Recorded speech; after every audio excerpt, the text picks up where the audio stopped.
নির্লজ্জ ভালোবাসা। লেখিকা প্রিয়সিনী। পর্ব 2 থেকে 5। দীর্ঘ 10 বছর পর সুইজারল্যান্ড থেকে দেশে ফিরছে নির্লজ্জ প্লেবয় আব্রাহাম রৌদ্র খান। নারী যেন তার কাছে হাতের খেলার পুতুল। আজ পর্যন্ত সে কতজন নারীর সঙ্গে রুম ডেট করেছে তার নিজেরই কোনো হিসাব নেই। নারীরাও যেন রৌদ্র মানেই পাগল। এর পেছনে দুটি কারণ রয়েছে। এক, রৌদ্র দেখতে এতই আকর্ষণীয় যে একবার দেখলেই মেয়েরা আর অন্য কারো দিকে তাকাতে চায় না। 2, রৌদ্রের পরিবার যেমন কোটিপতি তেমন রৌদ্রও। রৌদ্র নিজেই একজন বিখ্যাত টপ বিজনেসম্যান, যার কঠিন চরিত্র ও কঠোর নিয়ম সবাইকে কাঁপিয়ে রাখে। সুইজারল্যান্ডে আব্রাহাম রৌদ্র খান নাম ইতিমধ্যেই বিখ্যাত হয়ে গেছে। এখন আব্রাহাম রৌদ্র খান সুইজারল্যান্ডের নাগরিক, সাথে একজন বড় বিখ্যাত বিজনেসম্যান। আব্রাহাম রৌদ্র খান যেমন বিজনেসের নাম করা একজন টপ বিজনেসম্যান, তেমনি প্লে বয় নামে কুখ্যাত। তার জীবন দুই দিকেই একরকম উন্মাদ, একদিকে ব্যবসার জগতে কঠিনপতি হিসেবে শীর্ষে থাকা, আর অন্যদিকে নারীদের জীবনকে খেলাধুলার মতো উপভোগ করা। খান বাড়িতে যেন উৎসবের আয়োজন চলছে। কতদিন পর খান বাড়ির বড় উত্তরাধিকারী বাড়ি আসছে। সবার মনে যেন এই আনন্দ। কিন্তু এত আনন্দের মাঝেও শুধু একজনের মনে আনন্দ নেই। আর সেই হলো খান বাড়ির মেজ ছেলের মেয়ে তাবাসুম ফিহাতুরা। ছোট সময় রৌদ্রের সাথে ধাক্কা লাগায় কি থাপ্পড়টাই না দিয়েছিল, একদম দাঁত নড়ে গিয়েছিল। আজ সেই দাঁত নড়ার ব্যথা যেন জাগ্রত হচ্ছে এমন মনে হচ্ছে। তাবাসুম মনে মনে ঠিক করে নিয়েছে, রৌদ্র বাড়িতে আসলে রুম থেকে বের হবেই না। আব্রাহাম রৌদ্র খানের বাবা আনোয়ার খান। তার 2 ভাই আশিক খান আর আরিফুল খান। আনোয়ার খানের সন্তান আব্রাহাম রৌদ্র খান, বড় ছেলে, আর আশিক ছোট মেয়ে। আশিক খানের মেয়ে তিথি আর তুরা, আরিফুল খানের সন্তান আয়ান, বড় ছেলে, আর আরফা ছোট মেয়ে। এয়ারপোর্ট থেকে বের হলো আব্রাহাম রৌদ্র খান। রৌদ্র উচ্চতা 6 ফুট 1 ইঞ্চি, দুধের মতো ফর্সা শরীর, নানা জায়গায় ট্যাটু, হাতে ব্যান্ডের ওয়াচ, জিম করা মাসুল দৃঢ় শরীর, পরনে সাদা শার্ট, নীল জিন্স, কালো জ্যাকেট, চোখে সানগ্লাস। রৌদ্র জ্যাকেট কাঁধে ঝুলিয়ে বাঁ হাত দিয়ে সুটকেস ধরে এয়ারপোর্ট থেকে বের হলো। বের হতেই দেখলো পুরো পরিবার দাঁড়িয়ে আছে। রৌদ্র এগিয়ে এসে আনোয়ার খানকে জড়িয়ে ধরে বলল, হাই ড্যাড, কেমন আছো? আনোয়ার খানও রৌদ্রকে জড়িয়ে ধরে বললেন, আমি ভালো আছি মাইসান। কিন্তু এখন আরো ভালো হয়ে গিয়েছি সন্তানটাকে কাছে পেয়ে। পাশ থেকে তিথি বিচলিয়ে বলল, রৌদ্রদা, তোমাকে তো একদম বিদেশি বেড়াদের মতো লাগে। বাংলাদেশ আসার আগে একবার বাঙালি হয়ে তো আসতে পারতে, যেমন ধরো ধুতি লুঙ্গি। বাকিটুক বলতে পারলো না। রৌদ্র থামিয়ে তিথির কান মুঞ্চে ধরে বলল, আর সাথে তোর কানটাও মুচোকানো দরকার। তিথি কান ছাড়াতে ছাড়াতে বলল, আহ, রৌদ্রদা, লাগছে ছাড়ো বলছি। সকলেই দুজনের কাণ্ড দেখে হেসে উঠল। রৌদ্র সবার সাথে কথা বলল, তারপর নিজেই একান্ত প্রাইভেট কারে চলে গেল। কিছু দূর আসার পর কাউকে ফোন করল। ফোনের ওপাশ থেকে মেয়েরই কণ্ঠ ভেসে এলো, hello baby, how are you? Hey baby, I Bangladesh. Really? Let's meet later. আমি বাসায় যাচ্ছি। বাসায় গিয়ে মমের সঙ্গে দেখা করে আমি তোমার কাছে আসছি। Be ready today. আজ কিন্তু তোমার সঙ্গ চাই আমার, really. Okay baby, can't wait. Roudro বাসায় এসে তার মম রৌশনী খানের সাথে কথা বলল। তুরার মা তনুজা খানের সাথে কথা বলল। আরফার মাহিমি খানের সাথে কথা বলল। সবার সাথে কথা বলে নিজের রুমে চলে গেল। বিকেলে তুরা বেলকনির গ্রিলের ওপর বসে উপন্যাস পড়ছে। আজ সারাদিন ঘর থেকে বের হয়নি। অনেকে ডেকে গেছে খাওয়ার জন্য, কিন্তু তুরা খিদে নেই বলে সবাইকে জানিয়ে দিয়েছে। বাতাসে তুরার লম্বা লম্বা চুল হালকা হালকা উঠছে। তুরা দেখতে একদম পরীর মতো, হলুদ বর্ণের গায়ের রং, হরিণের মতো টানা টানা চোখ, যেন কোনো আদর্শ পরী। সূর্যের আলোয় তার চুল ছলমল করছে, আর পাশের বাগানের পাতারা যেন তার দিকে তাকিয়ে শান্তির সুর গাইছে। রৌদ্র রেডি হয়ে সিঁড়ি দিয়ে নামতে নামতে রৌশনী খানের উদ্দেশ্যে বলল, মম, আমি বের হচ্ছি। একটা কাজ আছে, দেরি হবে আসতে। চিন্তা করো না তুমি। রৌশনী খান এগিয়ে এসে বলল, সে কি, তুই তো আসলি আজকে, এখনই আবার কোথায় যাচ্ছিস?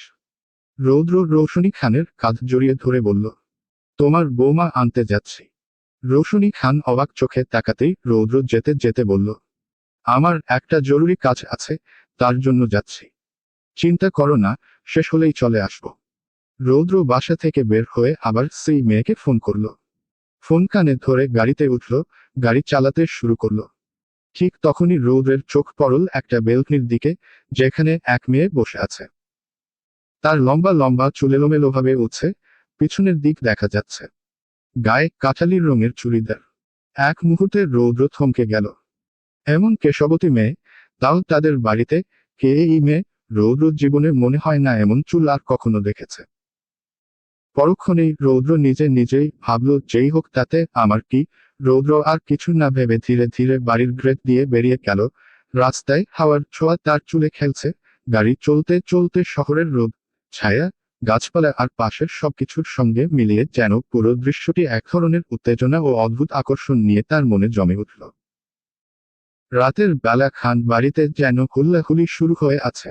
হলো রুমে অগণিত মানুষ, সামনে নানা রকমের খাবারের আয়োজন, সবার মুখে হাসি, আলো ছাড় খেলা, ঘরজুড়ে উৎসবের উচ্ছ্বাস। পাশেই ছুফাই টকটকা মিষ্টির রঙের কাতান শাড়ি পরে একদম নতুন বউয়ের মতো বসে আছে তুরা। তার উপস্থিতি পুরো ঘরটাকে আলোকিত করছে।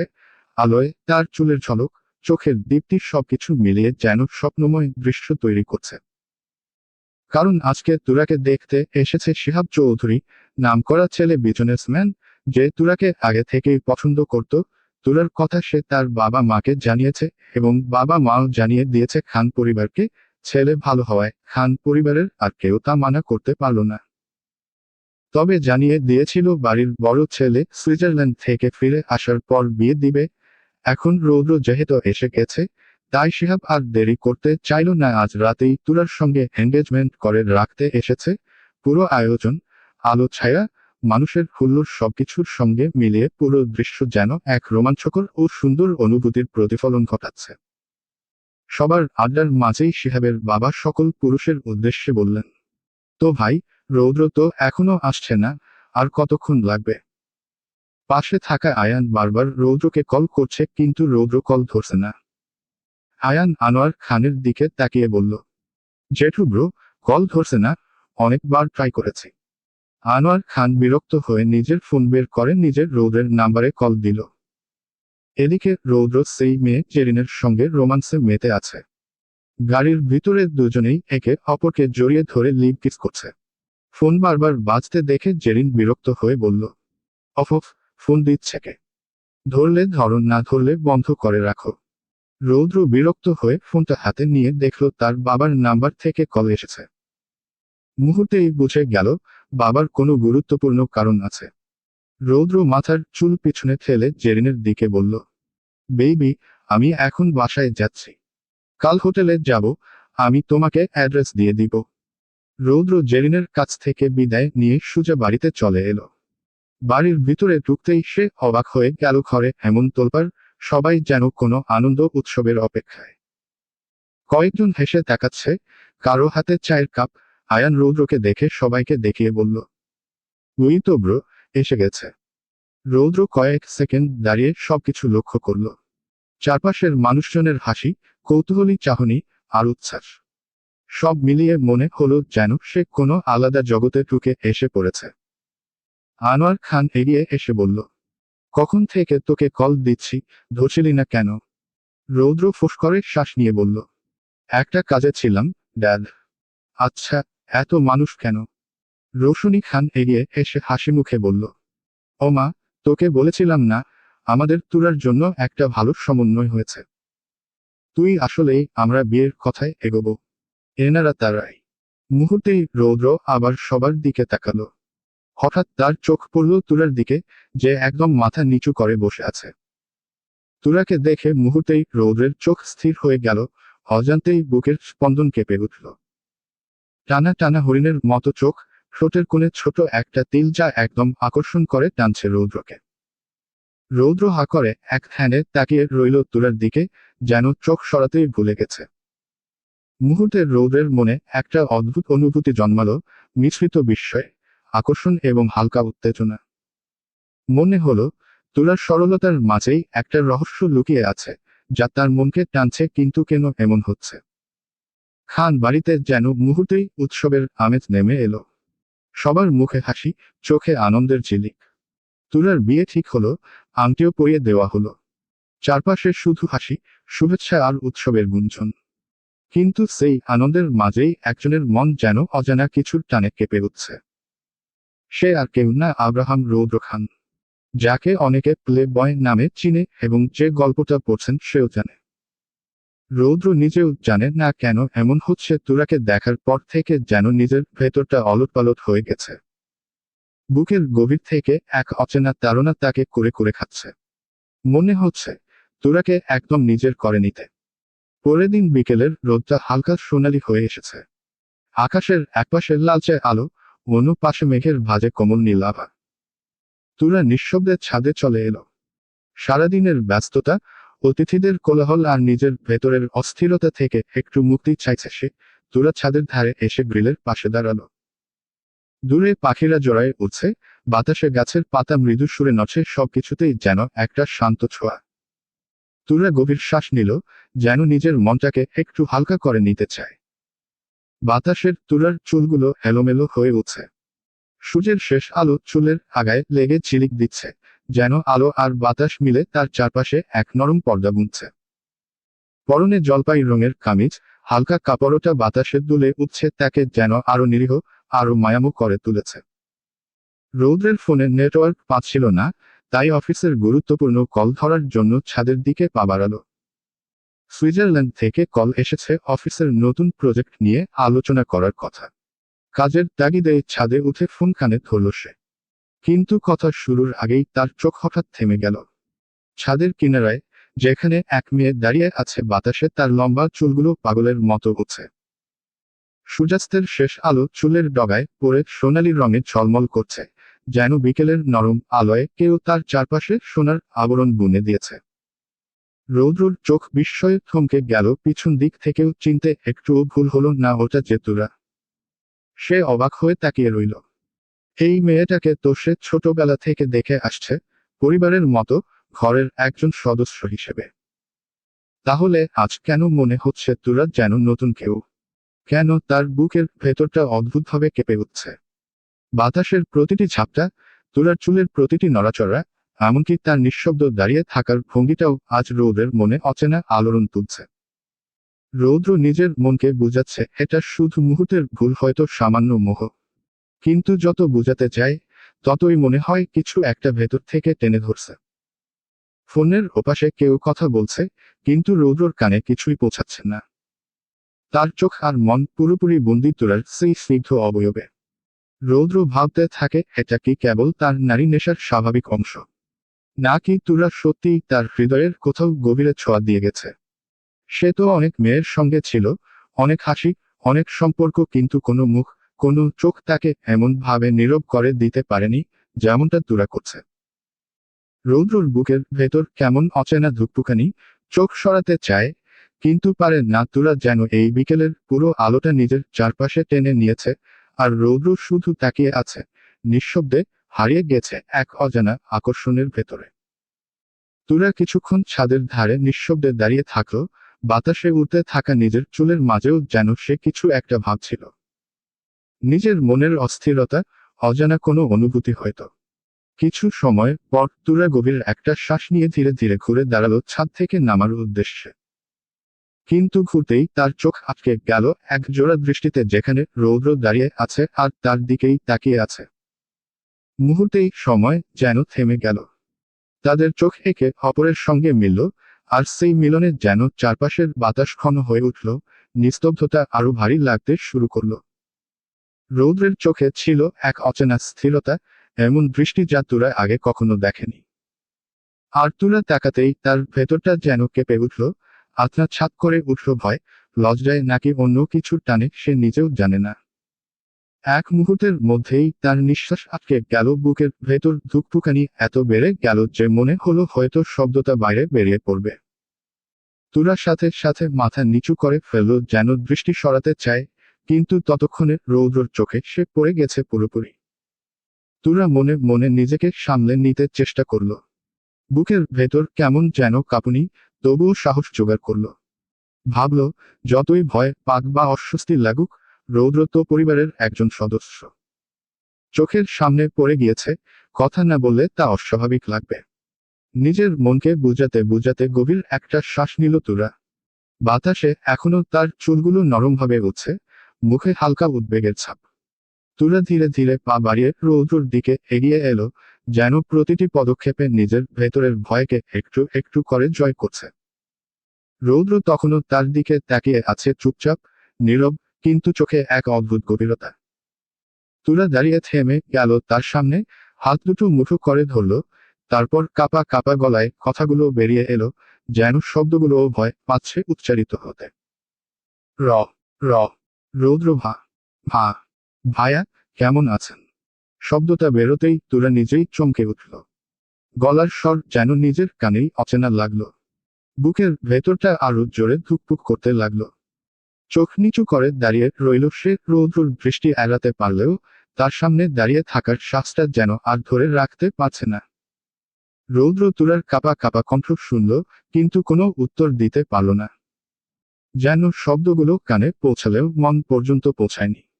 তুরার উপস্থিতি, তার মুখের রূপ, তার চারপাশের বাতাস সবকিছু মিলে রৌদ্রর চিন্তাগুলোকে স্তব্ধ করে দিল।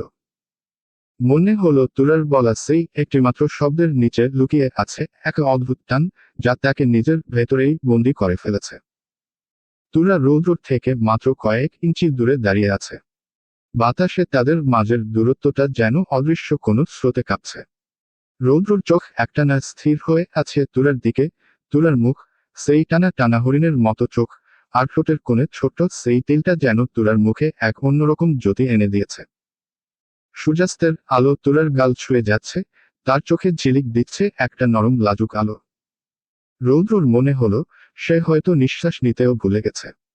সেই তিলটা, সেই চোখ দুটো সবকিছু তাকে টানছে এমনভাবে, যেন তুরার মুখটাই এক অদ্ভুত চুম্বক হয়ে দাঁড়িয়েছে।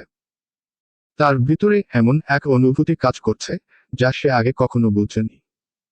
শব্দ বেরোতে চায়, কিন্তু গলা দিয়ে ওঠে না। রৌদ্র স্থির চোখে তুরার দিকে তাকিয়ে রইল। মনে এক অদ্ভুত প্রশ্ন ঘুরপাক খেতে লাগলো, তুরা কি আসলেই এত সুন্দর? নাকি শুধু তার চোখেই তুরা এত অদ্ভুতভাবে মোহময় হয়ে উঠেছে? হয়তো তুরা ঠিক এমনই, হয়তো নয়, কিন্তু এই মুহূর্তের রৌদ্রর চোখে তুরা যেন পৃথিবীর সবচেয়ে কোমল দৃশ্য। রৌদ্রর বুকের ভেতর ধুকপুক শব্দটা আরো বেড়ে গেল। চোখ সরাতে চাইলেও পারল না। মনে হলো তুরার মুখে এক অজানা আলো ঝলমল করছে, যা রৌদ্রকে ভেতর থেকে দুর্বল করে দিচ্ছে। তুরা রৌদ্রকে এইভাবে দাঁড়িয়ে তাকিয়ে থাকতে দেখে আরো থরথর করে কাঁপতে শুরু করলো। হাত, পা, পুরো শরীর কাঁপছে, যেন বাতাসের প্রতিটি ছাপটায় সে নিজের ভেতরের অস্থিরতা আরো স্পষ্টভাবে অনুভব করছে। তুরা কিছুক্ষণ নিঃশ্বাস সামলে রাখার পর আবার সাহস জোগালো, গলা কেঁপে উঠলেও মুখ খুলল। ভা ভা ভায়া, তাকিয়ে আছেন কেন? কিন্তু রৌদ্র কোনো উত্তর দিল না। তার চোখ তুরার দিকে স্থির, মনে হচ্ছে সময় নিজে থমকে গেছে। হঠাৎ রৌদ্র নিজের অজান্তে ধীরে ধীরে তুরার দিকে এগোতে লাগলো। তুরা তখনই পিছিয়ে যেতে শুরু করলো, বুকের ভেতর কেমন যেন অচেনা তারা ধুকপুকানি আরো বেড়ে গেল। মুখ থেকে কাঁপা কাঁপা স্বর বের হলো, যেন শব্দগুলো তার ভেতরের আতঙ্ককে প্রতিফলিত করছে। ভা ভা ভা ভায়া, আপ আপনি এভাবে এগোচ্ছেন কেন? রৌদ্র তবুও কোনো কথা বলল না। তুরার চোখের দিক তাকিয়ে ধীরে ধীরে তুরার দিকে এগোতে লাগলো। তুরা ভয়ে পিছাতে পিছাতে হঠাৎ পা ফসকে পড়ে যেতে নিলে। মুহূর্তেই রৌদ্রর সাথে সাথেই তার কোমর চেপে ধরে ফেলল। তুরা ভয়ে চোখ বন্ধ করে রৌদ্রের শার্টের কলার শক্তভাবে আঁকড়ে ধরল, যেন নিজের ভেতরের আতঙ্ক ও সাহস একসাথে ছুড়ে দিচ্ছে। মুহূর্তটা যেন থেমে গেল, চারপাশের বাতাস, ছাদের নিস্তব্ধতা, রৌদ্রের দৃঢ়তা এবং তুরার কাঁপুনি মিলেমিশে এমন এক নিস্তব্ধ মুহূর্ত তৈরি করলো, যা সিনেমার নায়ক নায়িকাদের সেই নিখুঁত দৃশ্যের মতো শুটিং তাদের মাঝে নেমে এলো। তুরা ধীরে ধীরে চোখ খুলল, আর চোখ খুলতেই তার নজর পড়ল রৌদ্রের গভীর চোখের দিকে। মুহূর্তের জন্য সে হতবাক হয়ে গেল, রৌদ্রের চোখে যেন তার প্রতিফলন ফুটে উঠেছে। ভয়ে আর লজ্জায় তার হাত স্বাভাবিকভাবেই শার্টের কলার থেকে ছেড়ে দিল। কিছুক্ষণের মধ্যে সোজা হয়ে দাঁড়ালো, দাঁড়িয়ে থাকার পরে মনে হলো এখানে আর থাকা যাবে না, নাহলে এই ভয়ের মধ্যে হার্ট ফেল হয়ে মারা যাওয়ার শঙ্কা তাকে গ্রাস করবে। হালকা ধোঁয়াটে বাতাসে নিজের নিঃশ্বাস সামলে তুরা ধীরে ধীরে ছাদ থেকে নামার জন্য পা বাড়ালো, কিন্তু ঠিক তখনই তার পা হঠাৎ থমকে গেল। রৌদ্রের স্থির গভীর কণ্ঠে বলে উঠল, তুরা, দাঁড়া। তুরা থমকে দাঁড়িয়ে গেল। রৌদ্রর কণ্ঠ যেন তার বুকের গভীরে কেঁপে উঠল, শরীরের প্রতিটি স্নায়ুতে ভয় আর অজানা এক শিহরণ বয়ে গেল। সে নিজেও বুঝতে পারছে না কেন তার বুক এত জোরে ধুকপুক করছে, কেন হাতের তালু ঘামে ভেজে যাচ্ছে। তুরা ধীরে ধীরে ঘুরে দাঁড়াতেই দেখল রৌদ্র একদম সামনে এসে দাঁড়িয়ে আছে, এত কাছে যে দুজনের নিঃশ্বাস প্রায় একসাথে মিশে যাচ্ছে। তুরা মুহূর্তেই এক কদম পিছিয়ে গেল, চোখ নামিয়ে নিচু স্বরে বলল, ভাইয়া কিছু বলবেন নাকি? রৌদ্রের ঠোঁটে হালকা হাসি খেলে গেল। সে ধীরে ধীরে আরো এক কদম এগিয়ে এসে গভীর কণ্ঠে বলল, হ্যাঁ তো, তুই এইভাবে পিছাচ্ছিস কেন? তুরা ভয়ে আরো এক ধাপ পেছনে সরে গেল, গলার স্বর কাঁপছে, তবু সাহস করে বলল, আপা আপা আপনি যা বলবেন দূর থেকেই বলুন। রৌদ্রের চোখে তখন এক অদ্ভুত দৃষ্টি, মায়া, টান আর অজানা আকর্ষণ মিশে আছে। রৌদ্র আবারও এক লাফে তুরার একদম সামনে এসে দাঁড়ালো। দুজনের চোখ চোখে আটকে গেল, সময় যেন থেমে গেল। রৌদ্র তুরার চোখের দিকে তাকিয়ে নিজের অজান্তেই ফিসফিস কণ্ঠে বলল, দূরেই তো থাকতে চাই, কিন্তু তুই তো আমাকে চুম্বকের মতো টেনে আনছিস, বল এইভাবে যে টানছিস, আমি যদি ছুঁয়ে দিই, তুই ঠিক থাকতে পারবি তো? তুরা রৌদ্রের কথায় সম্পূর্ণ অবাক হয়ে গেল। রৌদ্র এসব কি বলছে? কেন এমন কথা বলছে? মাথা ঠিক আছে তো? তুরার কণ্ঠে কেঁপে উঠে বলল, ভাইয়া, আপনি এসব কি বলছেন? আমি কেন আপনাকে টানবো? আর আমি আমি নিচে যাব, মনে হয় আম্মু ডাকছে, চললাম ভাইয়া। কথাটা শেষ করতেই তুরা ধীরে ধীরে ঘুরে যেতে লাগলো, কিন্তু তার আগেই রৌদ্র এক শক্ত হাতে তার হাত ধরে টেনে নিল। মুহূর্তেই ছাদের দেয়ালের সাথে তুরাকে চেপে ধরল। তুরা চমকে ওঠে, ভয়ে চোখ বন্ধ করে দিল। কিছুক্ষণ নিঃশ্বাস আটকে থাকার পর মনে হলো কারো গরম নিঃশ্বাস তার মুখের ওপর পড়ছে।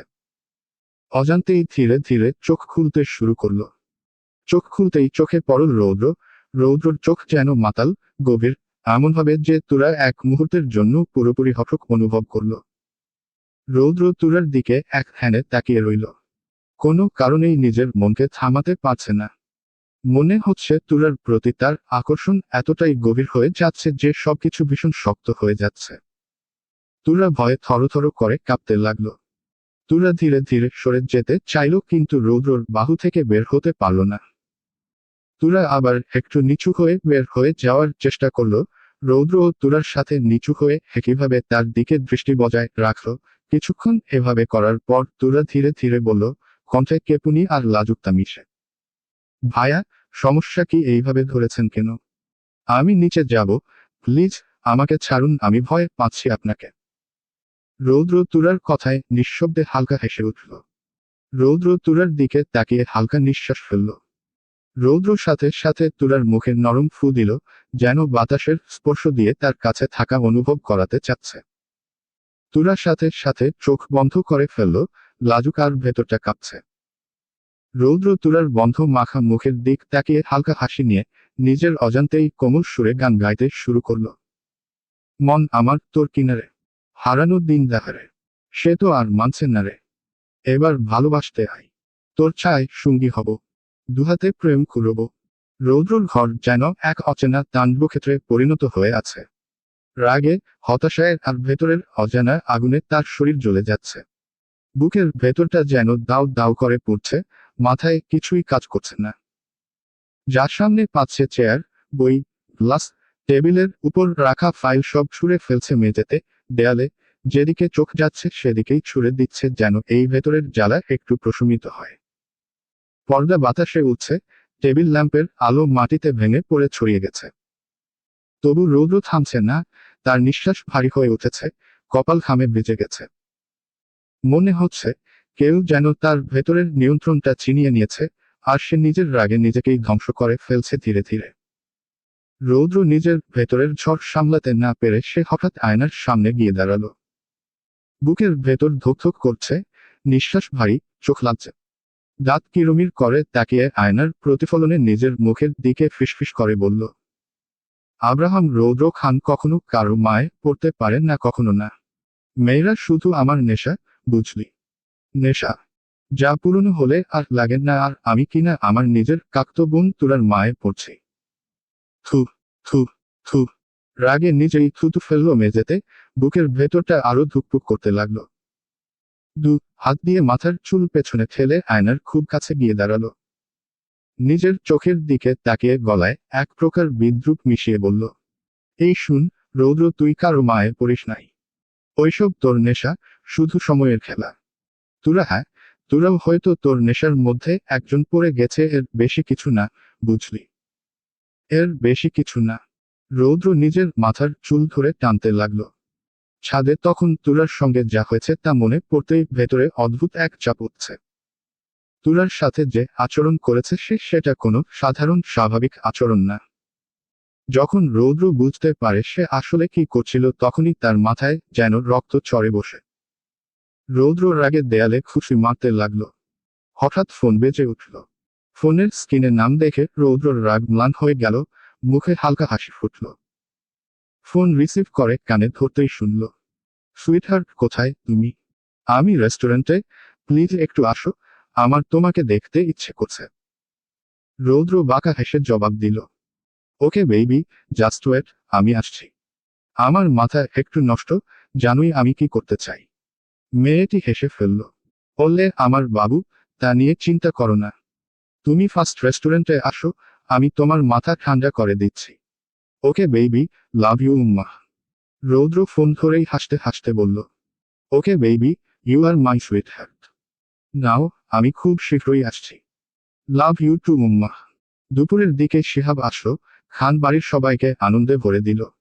সবাই তাকে দেখে খুশি হলো। শিহাব ধীরে ধীরে সবার সঙ্গে হালকা আলাপ করে তুরার বাবা আশিক খানের দিকে তাকিয়ে বলল, আঙ্কেল, আসলে আমি তুরাকে নিয়ে একটু বেরোতে চাই। আশিক খান হালকা হেসে উত্তর দিলেন, হা হা, ঠিক আছে, নিয়ে যাও। তবে সন্ধ্যার আগে দিয়ে যেও, বুঝই তো, মেয়ে মানুষ। শিহাব আবারও কণ্ঠে হাসি রেখেই বলল, আরে আঙ্কেল, আপনি চিন্তা করবেন না, সন্ধ্যার আগেই ফিরে আসব। আর ওর হাতের আংটিও মাপ নিতে হবে। শিহাব সবার অনুমতি নিল তুরার সঙ্গে সময় কাটানোর জন্য। এদিকে তুরা কিছুই জানে না। সে নিজের রুমের বেকনিতে বসে উপন্যাসের বই পড়ছিল। হঠাৎ তুরার মা তনুজা খান হাতে একটা শাড়ি নিয়ে বেকনিতে এসে বললেন, তুরা, কি করছিস এখানে? রুমে আই তো মা। তুরার চোখে বিস্ময়ের আর লাজুকতা একসাথে ফুটে উঠল। তুঞ্জা খানের হাতে শাড়ি দেখে সে ভ্রু কুঁচকে বলল, তোমার হাতে শাড়ি কেন মা? তনুজা বেগম হালকা মৃদু হেসে তুরার গালে হাত দিয়ে বললেন, শিহাব এসেছে তোকে নিয়ে বের হবে।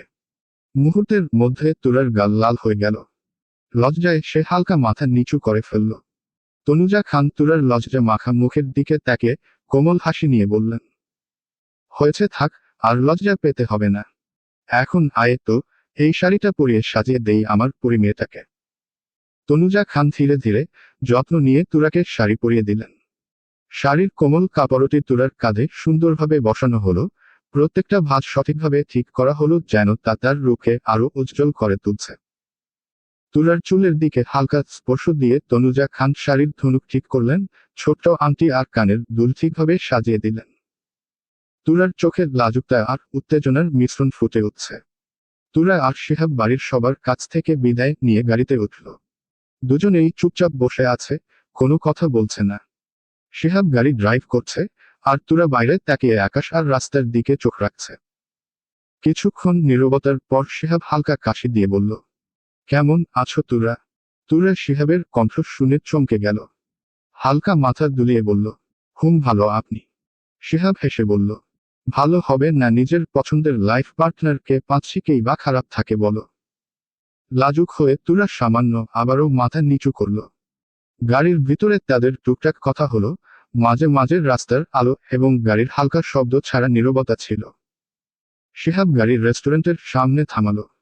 দুজনেই গাড়ি থেকে নেমে রেস্টুরেন্টে ঢুকল। পাশাপাশি বসে চারপাশে আলো আর মানুষের চমক চমক ধরে তুরার চোখে নতুন উদ্দীপনা ফুটতে লাগলো। শিহাব মৃদু মুচকি হেসে তুরার দিকে তাকিয়ে বলল, তো তুরা একটা জিনিস জানার জন্য আমার মনটা মহিলা মানুষদের মতো খুকু করছে, সেটার আনসার কি তুমি দিবে? তুরা হালকা হ্যাঁ সূচক মাথা দুলালো।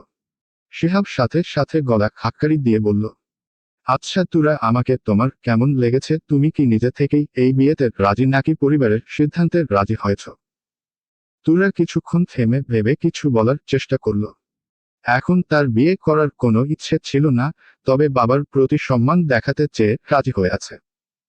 মনে কিছুটা ভালো লাগা শুরু হয়েছে শিহাবের প্রতি, যা এখন পুরোপুরি তৈরি হয়নি। তুরা কিছুক্ষণ ভেবে মুখ খুলে কিছু বলতে যাবে, সাথে সাথে হঠাৎ ওয়েটারের হাত থেকে ভুলবশত কফি পড়ে যায়। কফি তুরার শাড়িতে ছড়িয়ে পড়ল। শিহাব তাড়াতাড়ি তুরার শাড়ি ধরে অস্থির হয়ে বলল, তোমার কোথাও লাগেনি তো? শরীর জ্বলছে না তো? তুরা শাড়ির দিকে দেখল এবং হালকা ভ্রু কুঁচকিয়ে বলল, না কোথাও লাগেনি, তবে শাড়িটার অবস্থা খারাপ হয়ে গেল। শিহাব ওয়েটারের দিকে তাকিয়ে একটু গম্ভীর কণ্ঠে বলল, কি ভাই, মন কোথায় দেখে কাজ করেন? একটু দেখে শুনে তো কাজ করবেন। ওয়েটার মাথা নিচু করে অপরাধ স্বরে বলল, সরি স্যার, আসলে হাত ফসকে পড়ে গিয়েছে, বুঝতে পারিনি স্যার। তুরা ওয়েটারের দিকে তাকিয়ে হালকা হাসি দিয়ে বলল, ইট সবকে, কোনো সমস্যা নেই। আচ্ছা, ওয়াশরুমটা কোথায়? একটু দেখাতে পারবেন? ওয়েটার সম্মানসূচকভাবে বলল, হ্যাঁ শিওর ম্যাম, আপনি আমার সাথে আসুন। তুরা যাওয়ার জন্য পা বাড়ালো, সাথে সাথে শিহাব বলল, আমি আসবো। তুরা তুরা হালকা মাথা নাড়ল, বিনয়ী কণ্ঠে বলল, না না, আপনি এখানে বসুন, আমি শাড়িটা ঠিক করেই আসছি। তুরা ওয়েটার সাথে ওয়াশরুমে চলে আসলো। ওয়াশরুমের ঢুকেই তার চোখ আস্ত বড় বড় হয়ে গেল, যেন নিজের চোখকেই বিশ্বাস করতে পারছে না, ভাবছে এইটা কি ওর চোখের ভুল নাকি সত্যি। তুরা চোখ খসল, সামনে একই জিনিস দেখছে। সামনে রৌদ্র একটা মেয়েকে দেয়ালে চেপে ধরে লিপ কিস করছে। রৌদ্র যেন পারছে না মেয়েটাকে খেয়ে ফেলতে। মেয়েটার জামা কাঁধ থেকে অনেক টুক নামানো, আর রৌদ্র বার ওই কাঁধে নিজের ঠোঁট ছুঁয়াচ্ছে। মেয়েটা হাঁপাচ্ছে, শরীর অজান্তেই কেঁপে উঠছে। দুই হাতে রৌদ্রের চুল খামছে ধরে আছে। এই দৃশ্য দেখে তুরা আর নিজেকেই সামলাতে পারল না, মুখ থেকে বের হলো এক দীর্ঘ বুক ফাটানি চিৎকার। আ আ। শেষে সাউন্ড বন্ধ হয়ে গেল। তুরা সেন্স হারিয়ে ধপাস করে ফ্লোরে পড়ে গেল। রেস্টুরেন্টে যেন এক রকম ভিড় জমেছে। সেই ভিড়ের মধ্যে ডাক্তার তুরাকে দেখছেন। তুরার পাশেই শিহাব বসে আছে, যে এখন তুরার হাতের তিল ঘষছে। শিহাবের মুখে অন্তর চাঞ্চল্য আর চিন্তার ছাপ। তুরার কি হলো? কেন সে সেন্স হারিয়ে ফেলল? আর ওইভাবে চিৎকার বা কেন দিল? তুরা যখন চিৎকার দিয়ে সেন্স হারিয়ে ফেলেছিল, সেই চিৎকারের রেস্টুরেন্টের অনেক মানুষ শুনতে পেয়েছে। শিহাবও। শিহাব দৌড়ে ওয়াশরুমে এসে দেখে তুরা সেন্স হারিয়ে ফেলেছে। শিহাব সঙ্গে সঙ্গে ডাক্তারকে খবর দিয়েছিল। তুরার এক পাশে রৌদ্র দাঁড়িয়ে আছে, যার মুখ লাল টকটকা। কিছুক্ষণ আগে তুরার চিৎকার শুনে ঘুরে দাঁড়িয়ে দেখে তুরা। ওয়াশরুমে তুরাকে দেখে রৌদ্র অবাক হয়ে যায়। তুরা এই সময় এখানে কখন এলো? রৌদ্রর ভাবনার মাঝেই শিহাব ওয়াশরুমে ঢুকে গিয়েছিল। মুহূর্তেই রৌদ্র বুঝে যায়, তার মানে তুরা শিহাবের সাথে রেস্টুরেন্টে এসেছে।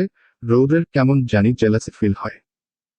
মনটা যেন কেন তুরার পাশে শিহাবকে সহ্য করতে দিচ্ছে। রাগ আর জেলাসি একসাথে তার মনকে দখল করছে। ডাক্তার তুরাকে দেখে শিহাবের উদ্দেশ্য বলল, আসলে মেয়েটা মনে হচ্ছে সেন্স হারানোর আগে এমন কিছু দেখেছে যা সে সামলাতে পারেনি, তাই সেন্স সহজে ফিরছে না। আপনি একটা কাজ করুন, বাসায় নিয়ে যান, আর আমি কিছু ওষুধ লিখে দিচ্ছি, সেইগুলো খাওয়াবেন, যাতে সেই দৃশ্যটা চোখে আর না থাকে। ডাক্তার বলার সাথে সাথে তুরা মুখ থেকে বিড়বিড় করে বলতে থাকে, ছিঃ ছিঃ, নোংরা কাজ করছে, আমি লজ্জা পাচ্ছি। ছিঃ ছিঃ, লজ্জা করেন না ভাই, নোংরা কাজ করছে। ছিঃ ছিঃ, খুবই অস্বস্তিকর, এটা ঠিক না, আমি লজ্জা পাচ্ছি। তুরার মুখের কথা শুনে সকলে একে উপরের দিকে তাকালো। শিহাব তো হাবা বনে গেল, তুরা এসব কি বলছে? রৌদ্র তুরার কথা শুনে হালকা কেসে উঠল। সে বুঝতে পারল, যদি এইভাবে থাকে, তুরা যে কোনো সময় রেস্টুরেন্টে তাকে নোংরা বয় বানিয়ে দিবে। তাই রৌদ্র সব ভেবে কাউকে কিছু বলার সুযোগ না দিয়েই এক প্রকার তুরাকে পাজা কোলে তুলে নিল এবং শিহাবের উদ্দেশ্যে বলল, আপনি বাড়ি যান, আমি তুরাকে নিয়ে যাচ্ছি। শিহাব কিছু বলতে যাবে, তুরা সাথে সাথে চোখ খুলে নিজের অবস্থান বুঝার চেষ্টা করল। আর নিজেকে রৌদ্রের কোলে আবিষ্কার করল। মুহূর্তে তুরা গলা ফাটিয়ে চিৎকার করতে লাগলো, আয়া নোংরা, নোংরা, এই নোংরা, আমাকে নামান বলছি, আপনি একটা নোংরা, আমি দেখেছি আপনি উইয়া। তুরার কথার শেষ অংশ রেস্টুরেন্টের কেউ শুনতে পারল না, কারণ রৌদ্র এক প্রকার দৌড়ে রেস্টুরেন্ট থেকে বেরিয়ে চলে গেল তুরাকে নিয়ে। শিহাব বরফের মতো জমে দাঁড়িয়ে রইল, যেন সবকিছুর ঘটনা তার মাথার উপর দিয়ে পার হয়ে গেল, কিন্তু ভিতরে কেবল শূন্যতা, কোনো শব্দ বা অনুভূতি প্রবেশ করল না। তুরা রৌদ্রের শার্টের আঁচড় ধরে ধরে টানছে, কখনো ঘুষি মারছে আর চোখ ফাটিয়ে চিৎকার করে বলছে, এই পচা বেডা পুরুষ, নোংরা পুরুষ, নামান বলছি আমাকে, আপনি ধরেছেন কেন, ঘৃণা লাগছে আপনাকে, নামান বলছি, না হলে কিন্তু কামড় দিব। রৌদ্র তুরার কোনো কথা শুনল না। তুরাকে এক প্রকার জোর করে গাড়িতে তুলে ডোর লক করে দিল। নিজে এসে নিজের সিটে বসে গাড়ি স্টার্ট দিতে বসল। এমন সময়ে তুরা গাড়ির জানালা দিয়ে রেস্টুরেন্টের দিকে তাকিয়ে চিৎকার করতে থাকল, সবাই শুনো শুনো, এই লোকটা খুব নোংরা, আমি দেখেছি, এই লোক নোংরা। আর শিহাব, আপনি আমাকে এই নোংরা লোকের সঙ্গে যেতে দিচ্ছেন? আমি বিয়ে করব না, আপনাকে বলে দিলাম। ওরে, আমাকে কেউ এই নোংরা। রৌদ্র তুরার কথা শেষ হওয়ার আগেই গাড়ি স্টার্ট দিয়ে রেস্টুরেন্টের সীমানা অতিক্রম করে ফেলল। তুরা শেষ মুহূর্তে এমন এক চিৎকার দিল, যেন মানুষের কানের পর্দা ফাটিয়ে দিতে পারে। গাড়ির ভিতর তুরা রৌদ্রকে জ্বালিয়ে মারছে, বারবার চোখ বন্ধ করে মন মতো চিৎকার করছে, নোংরা, নোংরা ভাইয়া একটা নোংরা, ছি ভাইয়া নোংরা, আমি দেখে ফেলেছি ভাইয়া একটা নোংরা। ভাইয়া কি বাজে কাজ করছিল ছি। রৌদ্র তুরার অবস্থা দেখে বুঝল এখন বাড়িতে নেওয়া যাবে না, না হলে তুরা বাড়িতেও তাণ্ডব তুলবে। কিছুক্ষণ ভাবল কিভাবে তুরার মুখ বন্ধ করা যায়। হঠাৎ মনে হলো, তুরা কাশফুল খুব পছন্দ করে, আগে দেখেছে বাসায় কাশফুল দেখার জন্য বায়না করত। আর এখন তো কাশফুলের সিজন, হয়তো কাশফুলের কাছে নিয়ে গেলে তার চিৎকার কমানো যাবে। যেই ভাবা সেই কাজ, রৌদ্র তার পরিকল্পনা মতো গাড়ি নিয়ে এক নদীর ধারের কাশফুলের কাছে চলে এলো। আর ঠিক যেমন রৌদ্র ধারণা করেছিল তাই ঠিক মতো কাজ করল। তুরা গাড়ির জানালা দিয়ে কাশফুল দেখতেই তার মুখে খুশির ঝিলিক ফুটে উঠল, চিৎকার থেমে গেল, চোখে আনন্দের আগুন জ্বলতে লাগলো। গাড়ি থামতেই তুরা এক প্রকার ঝাঁপ দিয়ে গাড়ি থেকে নেমে কাশফুলের দিকে ছুটল, দুই হাত মুখে দিয়ে চিৎকার করল, ওয়াও, কাশফুল। রৌদ্র তুরার পাশে এসে দাঁড়িয়ে বলল, হুম, পছন্দ হয়েছে তোর? তুরা রৌদ্রের দিকে না তাকিয়ে কেবল উত্তর দিল, হ্যাঁ, খুব। আমার কিছুদিন ধরেই ইচ্ছে হচ্ছিল কাশফুল দেখতে, শুধু বাবা মানা করায় আসতে পারিনি। ওহে, আমার কাশফুল, আমি আসছি, তোমার কাছে খুব মিস করছিলাম না আমাকে, তাই না আমি আসছি।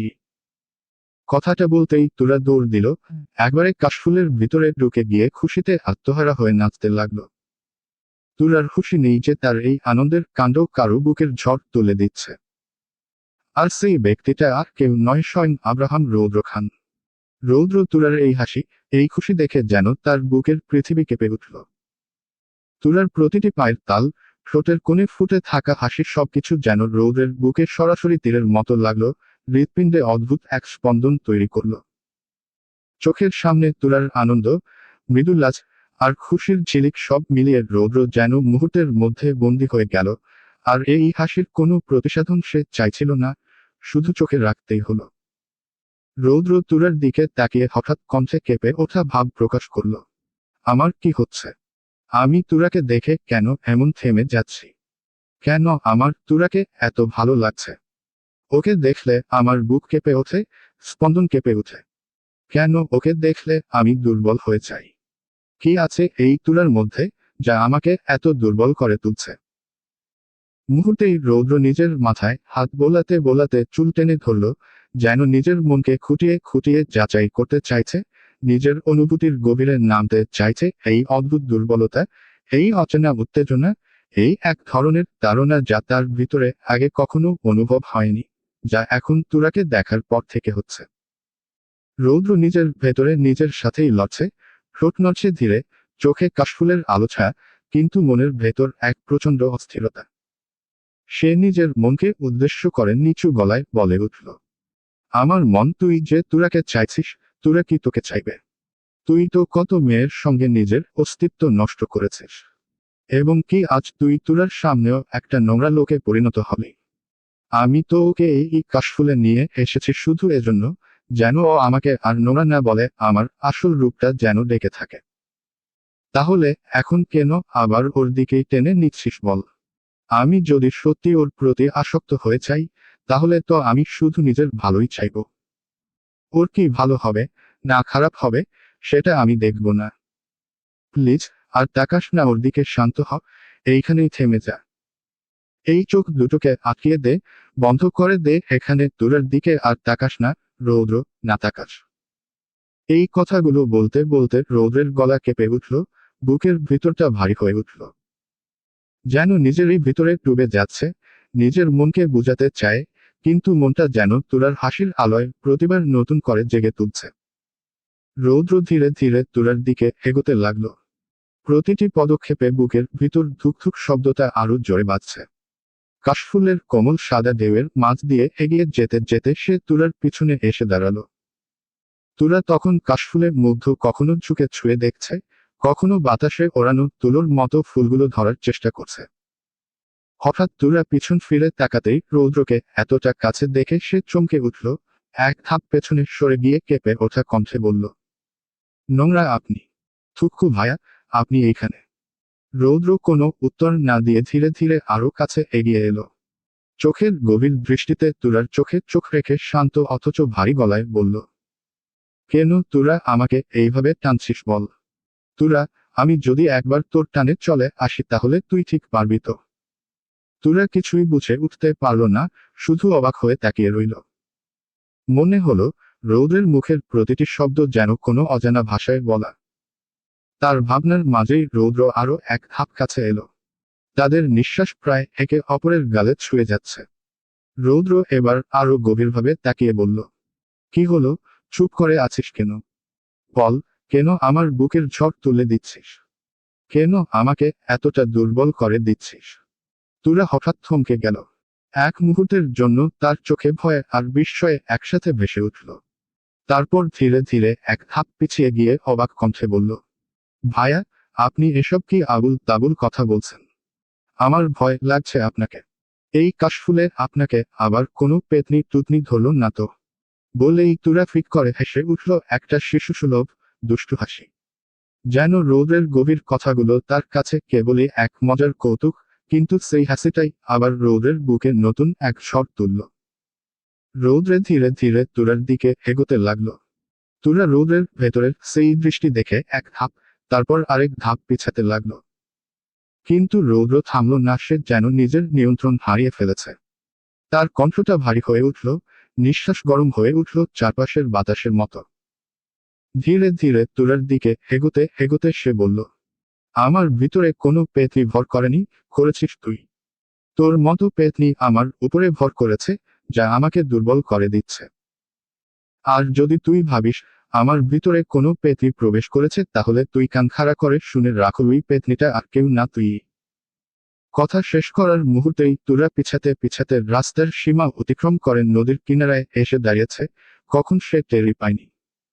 বাতাসে কাশফুল উঠছে, তুরার পায়ের নিচে নরম ঘাস সরে যাচ্ছে। রৌদ্রের শেষ কথাটা যেন বজ্রপাতের মতো এসে পড়ল তার কানে, ওই পেতনিটা আর কেউ না, তুই। তুরা থমকে গেল, এক পা পিছিয়ে যেতেই ভারসাম্য হারিয়ে দুলে উঠল নদীর দিকে। নিজের শরীর টেনে ধরে বাঁচার চেষ্টা করছে, কিন্তু পায়ের নিচের মাটি যেন ফসকে যাচ্ছে। ঠিক তখনই রৌদ্র এক লাফে এগিয়ে এসে তুরার হাত শক্ত করে চেপে ধরল। রৌদ্র হাত ছেড়ে দিলেই তুরা পড়ে যাবে নদীতে, এমন একটা পরিস্থিতিতে এসে পড়েছে তুরা। তুরা রৌদ্রের দিকে তাকিয়ে রইল, যার চোখে এখন অদ্ভুত এক গভীর দৃষ্টি। সে বুঝতে পারছে না রৌদ্র আসলে কি বলছে, সবকিছু যেন মাথার উপর দিয়ে যাচ্ছে, কিন্তু মনের ভিতর দিয়ে একটুও ঢুকছে না। তুরা কিছু বলার আগেই রৌদ্র নিচু স্বরে বলল, তুই অপরাধ করেছিস তুরা, তুই আমাকে জ্বালাস, তোকে দেখলেই আমি দুর্বল হয়ে যাই। এখন আমাকে জ্বালানোর শাস্তি পা।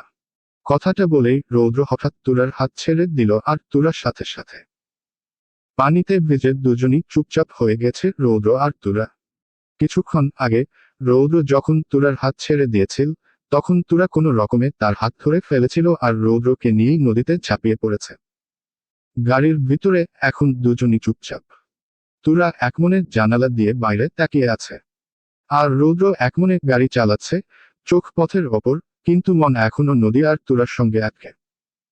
নিস্তব্ধতা এমন, যেন শব্দের কোনো দরকার নেই, শুধু মুহূর্তের ভার আর অনুভূতি রৌদ্রের মনের মধ্যেই ঘুরপাক খাচ্ছে। অবশেষে দুজনেই বাড়িতে এসে পৌঁছালো। বাড়ির ভিতরে ঢুকতেই আনোয়ার খান তাদের দিকে ঘুরে দেখলেন, মুখে গম্ভীর ভাব, কণ্ঠে কঠিন গর্জন। কি ব্যাপার, তোদের দুজনের শরীর ভেজা কেন? আর এতক্ষণ কোথায় ছিলি দুজনেই? রৌদ্র সাথে সাথে বলল, মুখে হালকা বা বিব্রততা মিশিয়ে। বাবা, আসলে তুরার নাকি খুব কাশফুল দেখতে মন চেয়েছিল। বাসায় আসার আগে সেই দিক দিয়ে একটু ঘুরে আসলাম। হঠাৎ করেই তুরার সাথে আমার ঝগড়া লেগে গেল, আর তুরা আমাকে ধাক্কা দিয়ে নদীতে ফেলে দিতে লেগেছিল। আমি পরে যাচ্ছিলাম, কিন্তু জেদের বশে আমি তুরার হাত ধরে ওকে নিয়েই নদীতে পড়ে গিয়েছি। তুরা চোখ বড় বড় করে রৌদ্রের দিকে তাকালো। রৌদ্র ওর সাথে সাথে চোখ মারল। তুরা চুপচাপ মনে মনে ভাবল, সালাই তো কাহিনী উল্টিয়ে দিচ্ছে। তুরার ভাবনার মাঝেই আনোয়ার খান বলল, তুরা, তুই রুমে যা। তুরা মাথা নাড়িয়ে চুপচাপ চলে গেল। আনোয়ার খান রৌদ্রের দিকে তাকিয়ে বলল, রৌদ্র, তুইও গিয়ে চেঞ্জ করে নিচে আয়। তুরার বিয়ের লিস্ট করতে হবে, সময় কম। মুহূর্তে রৌদ্রের বুকের ভিতর হঠাৎ কেমন যেন কেঁপে উঠল। তুরার বিয়ের কথা শব্দগুলো যেন তার কানে বাজল, তার মনটা হঠাৎ অস্থির হয়ে উঠল। যে চুম্বক তাকে টানছে, সেই চুম্বক অন্য কারো হাতে চলে যাচ্ছে, চোখের সামনে এক অদ্ভুত শূন্যতা। রাতের বেলা খান বাড়িতে সকল আত্মীয় স্বজন আসা শুরু করবেই না কেন, পরশুদিন তুরার গায়ে হলুদ। খান বাড়ি যেন এক মুহূর্তে উৎসবের আলো আর ধুলোর মিশ্রণে ভরে উঠল। হলো রুমে সকলের আড্ডা, হাসি, খুশি আর মজা সবই জমে উঠেছে। কিন্তু এত আনন্দের মাঝেও রৌদ্রের মনে শান্তি নেই। যখন থেকে সে বুঝতে পেরেছে তুরার বিয়ে হয়ে যাচ্ছে, তখন থেকেই তার বুকের ভিতর অদ্ভুত অস্থিরতা ভর করেছে। যেন কিছু হারিয়ে যাচ্ছে, কিছু চুরি হয়ে যাচ্ছে, এক অজানা শূন্যতার অনুভূতি তাকে বারবার কাঁপিয়ে তুলছে। পাগলের মতো দেয়ালে একের পর এক ঘুষি দিচ্ছে রৌদ্র। সে কোনোভাবেই এই বিয়ে মানতে পারছে না। তার হাতের শক্তি, ঘুষির আঘাত সবই রাগ আর বেদনার মিশ্রণে কেঁপে উঠছে। নিজের মন শুধু বলছে, তুরাকে তুই করে নে, কারণ তুই তুরার প্রতি আঁকড়ে গিয়েছিস। রৌদ্রের চোখে লাল, বুকের ভেতর এক অদ্ভুত শূন্যতা যা তাকে কোনোভাবে শান্ত হতে দিচ্ছে না। কিছুক্ষণ ঘুষি দিয়ে রৌদ্র হাঁপাতে হাঁপাতে মাথার চুল পিছনে ঠেলে দিয়ে বলল, তুরা পাখি, তুমি আমাকে টেনে অন্য জনের গায়ে লেগে যেতে চাও? তা আমি হতে দিব না। আমি নিজের অনুভূতির সাথে আর লড়তে চাই না। আমার যা বুঝার বুঝা হয়ে গেছে, আমার তোকে চাই মানে চাই। আর আমি বলেছিলাম, আমাকে টানিস না, যদি টানিস তাহলে তুই বিপদে পড়বি। এখন তোর সময় শেষ, তোর বিয়ে হবে, গায়ে হলুদও হবে, তুই কবুলও বলবি, আর সেই কাজগুলোই তুই আমার নামে করবি। This is final, Tura. You are mine. রৌদ্রের চোখে আগুন, কণ্ঠে কম্পন। বুকের ভেতর উত্তেজনা আর প্রেমের ঝড় সব মিলেমিশে এক অদ্ভুত উত্তাপ তৈরি করছে। তুরার নাম উচ্চারিত মাত্রই যেন সময় থমকে গেছে, আর রৌদ্রের মন শুধু এই এক শব্দেই আটকে আছে। সন্ধ্যার দিকে ছাদে গায়ে হলুদ শুরু হয়। তুরাকে পার্লার থেকে সাজিয়ে একদম পরীর মতো বানিয়ে ফেলেছে। সোনালি আলোয় তুরার মুখটা যেন আলোকিত হয়ে উঠেছে। আমার গল্প আপনাদের পছন্দ হলে তাহলে অবশ্যই লেখিকা প্রিয়সিনী পেজে ফলো করবেন। সবাই হেঁকে হেঁকে তুরার গায়ে হলুদ দিচ্ছে, হাসি আনন্দে চারদিক মুখরিত। কিন্তু এই উৎসবের মাঝেই হঠাৎ সবাই খেয়াল করল রৌদ্র কোথাও নেই। এতজনের ভিড়ে তার দেখা নেই। আয়ান ফোন দিল, কিন্তু ফোন বন্ধ। আনোয়ার খান কপালে ভাঁজ ফেলে বলল, রৌদ্র আবার কোথায় গেল? সে কি হলুদ লাগাবে না? আরফা মাঝখান থেকে বলল, আমি রৌদ্র ভাইয়াকে গাড়ি নিয়ে বের হতে দেখেছি। মুহূর্তেই সবাই চিন্তায় পড়ে গেল, গাড়ি নিয়ে আবার কোথায় গেল সে? হলুদ অনুষ্ঠানের হাসি যেন থেমে গেল, চারপাশে এক অজানা দুশ্চিন্তার ছায়া। ঠিক তখনই কারো কণ্ঠ ভেসে এলো ছাদের দিক থেকে, জোরে, আত্মবিশ্বাসে ভরা কণ্ঠে। হয়েছে, আমার জন্য আর চিন্তা করতে হবে না, আমি এসে গেছি। সবার চোখ গেল ছাদের দরজার দিকে, যেখানে রৌদ্র দাঁড়িয়ে আছে, হাত দুটো পিছনে, মনে হচ্ছে পিছনে কিছু এনেছে। রৌদ্র এগোতে এগোতে তুরার উদ্দেশ্যে বলল, আমি একটা কাজে গিয়েছিলাম, আমার কিউট বউ, না মানে তুরার জন্য গিফট আনতে। সকলে অবাক চোখে তাকালো রৌদ্রের দিকে। রৌদ্র তুরার কাছে এসে পিছন থেকে কিছু একটা বের করে তুরার সামনে দিয়ে বলল, কংগ্রাচুলেশন তুরা, আমার তরফ থেকে তোর এই ছোট গিফট। তুই কি গ্রহণ করবি? তুরা সাথে সাথে খুশি হয়ে গিফটটা নিয়ে বলল, ধন্যবাদ ভাইয়া। সকলেই জোরে তালি দিতে থাকলো। রৌদ্র সামান্য হলুদ হাতে নিয়ে তুরার মুখে লাগিয়ে দিল। তারপর কানে কানে ফিসফিস করে বলল, রাতে এই গিফটটা খুলবি, তোর জন্য স্পেশাল কিছু আছে, একটা সুন্দর রুমাল পাবি, সেটার ঘ্রাণ নিবি, দেখবি এত সুন্দর একটা ঘ্রাণ যা তুই নিজেই পাগল হয়ে যাবে। কথাটা বলেই রৌদ্র মুচকি একটা হাসি দিয়ে বক্সের দিকে এগিয়ে গেল। সাথে সাথেই ছেলেদের উদ্দেশ্যে গলা চড়িয়ে বলল, এই চুপচাপ দাঁড়িয়ে আছিস কেন? গান দে। আমার বিয়ে আমি নাচব না তা কি করে হয়? Music on. রৌদ্রের কথাটা শেষ হতেই বক্সে গান বাজতে শুরু করলো। মুহূর্তেই ছেলেরা যেন পাগল হয়ে গেল।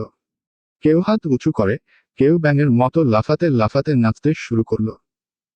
আর সেই ব্যান্ডের ভিড়ে রৌদ্র এখন ঠিক মাঝখানে, গায়ের হলুদে মেখে পুরো পাগলামির ছন্দে লাফাচ্ছে। ছেলেদের এই পাগলামি দেখে মেয়েরা হেসে একেবারে গড়াগড়ি খেতে লাগলো। কেউ পেট চেপে হাসছে, কেউ ফোন তুলে ভিডিও করছে। হাসির রোল যেন ছাদটা কাঁপিয়ে দিচ্ছে। কিন্তু সেই আনন্দের মাঝেও এক কোণে চুপচাপ দাঁড়িয়ে আছে আরিশা। ওর চোখ কোথাও হারিয়ে গেছে। আরিশাকে এইভাবে নিশ্চুপ দাঁড়িয়ে থাকতে দেখে আরফা এগিয়ে এলো, একটু অবাক হয়ে বলল, কি হয়েছে? তুই চুপ কেন রে? একটু আগে তো কত চিল্লা চিল্লি করছিলি, হঠাৎ সাউন্ড চুপ হলো কেন রে? আরিশা ধীরে ধীরে বলল, চিন্তায় ডুবে যাওয়া গলায়, তুই কিছু শুনেছিস? আরফা ভ্রু কুঁচকে বলল, কি শুনবো? আরিশা গলায় হালকা সন্দেহ আর বিভ্রান্তি নিয়ে বলল, আরে রৌদ্র ভাইয়া তখন কি বলল? আমার বিয়ে আমি নাচব না তা কি করে হয়? কিন্তু বিয়েটা তো রৌদ্র ভাইয়ার না, তুরার। তাহলে ভাইয়া এই কথা কেন বলল? আরিশার কথায় সাথে সাথেই আরফার মুখেও থমকে গেল। এক মুহূর্তের ওর চোখে যেন এক ঝলকে সবকিছু ফিরে এলো, রৌদ্রের সেই কথা, তার দৃষ্টিটা, হাসিটা। তারপরই ওর মুখে ধীরে ধীরে একটা ফিক করে হাসি ফুটল।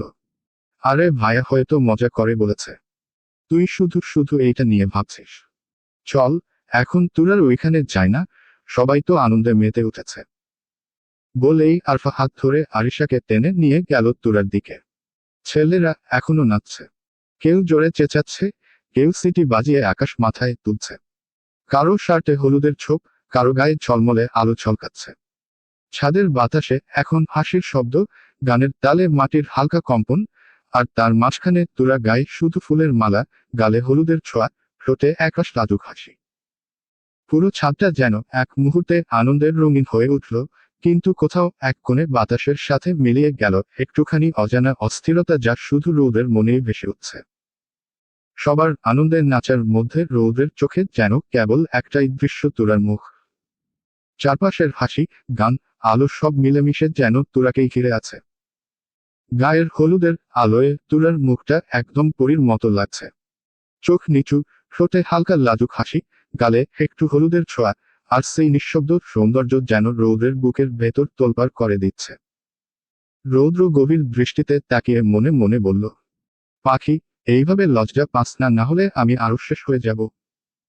আর মাত্র কিছুক্ষণ তারপর তুই শুধুই আমার, একদম আমার নামে দখল করে ফেলব। তুই শুধুই রৌদ্রের। রৌদ্রের ঠোঁটে তৃপ্তির হাসি খেলে গেল। চারপাশে যতই হইচই হোক, রৌদ্রের মন এখন এক অদ্ভুত নিশ্চুপ আগুনে পুড়ছে, যে আগুনে তুরাকে নিজের করে নেওয়া, জেদ আর অধিকার সব একসাথে জ্বলে উঠেছে। অনুষ্ঠান শেষ হতে হতে রাত 1টা বেজে গেল। পুরো খান বাড়ি যেন ক্লান্তির ভারে ডলে পড়েছে। গান, হাসি, চেঁচামেচি, হইচই সব মিলিয়ে এখন কেবল নরম নিস্তব্ধতা। একে একে সবাই নিজেদের ঘরে চলে গেছে, আলোগুলো ম্লান হয়ে এসেছে। তুরাও হেলতে দুলতে নিজের রুমে ঢুকে দরজা বন্ধ করে দিল। আয়নার সামনে দাঁড়িয়ে নিজের মুখটা দেখে হালকা হাসল। হলুদের রঙে মুখ একদম কচুপাতার মতো হলুদ, ঠোঁটে শুকিয়ে যাওয়া লিপস্টিক, চোখে ঘুম আর ক্লান্তি। তুরা ছোট্ট করে দীর্ঘশ্বাস ফেলে ওয়াশরুমে ঢুকে গেল। কিছুক্ষণ পর ফ্রেশ হয়ে বের হয়ে এসে চুলটা তোয়ালে দিয়ে শুকাতে শুকাতে বিছানার দিকে এগোলো। শরীরটা এখন একদম ভারী হয়ে গেছে, চোখে ঘুম ভর করছে। ঠিক তখনই দৃষ্টি গেল টেবিলের উপর রাখা ছোট্ট সেই গিফট বক্সটার দিকে, রৌদ্রের দেওয়া গিফট। হঠাৎ থেমে গিয়ে কিছুক্ষণ তাকিয়ে রইল বক্সটার দিকে। মনে মনে ভাবতে লাগলো, এখন খুলবো নাকি সকালে? সকালে হয়তো মনে থাকবে না, কিন্তু এখন। নিজের সঙ্গে নিজেই এই দোটানার মধ্যে শেষমেশ তুরা মুচকি হেসে গিফটটা হাতে তুলে নিয়ে বলল, সকালে হয়তো আরও মনে থাকবে না, এখন দেখি ভাইয়া আমাকে কি দিল। তুরার কণ্ঠে ছিল কৌতূহল, চোখে হালকা উচ্ছ্বাস, কোথাও যেন অজানা এক শিহরণ, যেন কিছু একটা ঘটতে যাচ্ছে, যা হয়তো তার রাতটাকে বদলে দেবে। তুরা হাসিমুখে গিফটটা হাতে নিয়ে এক এক করে র্যাপিং পেপারগুলো খুলতে লাগলো। প্রতিটা স্তর খোলার সাথে সাথে ওর বুকের ধুকপুকানি কেমন জানি বেড়ে যাচ্ছ। ও নিজেও জানে না এই গিফটটা খোলা মানে শুধু একটা বাক্স খোলা না, বরং নিজের জীবনকে পাল্টে দেওয়া। তুরা কাগজের শেষ টুকরাটা সরিয়ে যখন বক্সটা খুলল, ঠিক সেই মুহূর্তে ওর চোখ বড় বড় হয়ে গেল। নিঃশ্বাস যেন গলায় আটকে গেল, কারণ বক্সের ভিতরে যা আছে সেটা তুরার কল্পনারও বাইরে। ওর ঠোঁট কাঁপছে, চোখের পলক থেমে গেছে, শরীর একদম স্থির, কারণ বক্স চলবে।